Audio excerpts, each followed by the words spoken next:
Hey there, fellow nature enthusiasts. Today, I'm super excited to take you on a journey into the secret world of bug communication. Stick around and you'll be amazed at how these tiny creatures send messages to each other. Let's start with one of my favorites, the honeybee. Did you know that honeybees perform a little dance to let their hive know where to find food? It's called the waggle dance. And it's a fascinating mix of movements and vibrations. When a bee finds a rich food source, it returns to the hive and starts waggling its body in a figure-8 pattern. The direction of the waggle tells the other bees where the food is, and the duration of the dance indicates the distance. Isn't that amazing?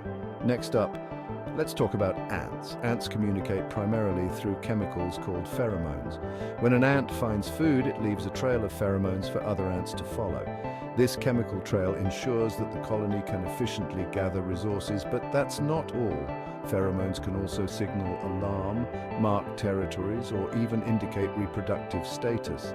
Ants are like little chemists, constantly sending and receiving chemical messages. Now let's move on to crickets. Ever wondered why crickets chirp? It's actually the males trying to attract females. By rubbing their wings together, they produce that familiar chirping sound.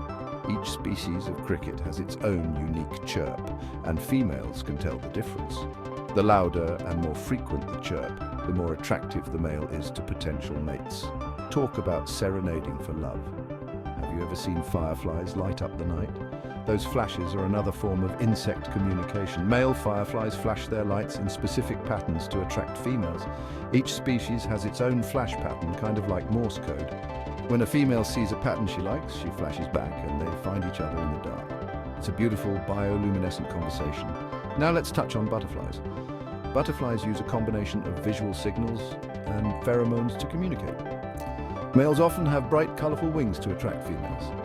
During courtship, they perform intricate flight patterns and release pheromones to win over a mate. It's a delicate dance of sight and scent. Finally, let's not forget about the incredible world of termites. Termites use vibrations to communicate through their colonies. When they detect a threat, they bang their heads against the walls of their tunnels, creating vibrations that travel through the colony. This alerts other termites to the danger and coordinates a collective response. It's like a natural alarm system. So, next time you see these tiny creatures, remember they have their own complex ways of talking to each other, whether through dances, chemicals, sounds, or lights. Insects have mastered the art of communication. It's a tiny world with big secrets, and it's all happening right under our noses. Thanks for joining me on this journey into the secret language of bugs. Don't forget to like, subscribe, and hit that notification bell for more fascinating nature stories. Until next time, keep exploring and stay curious.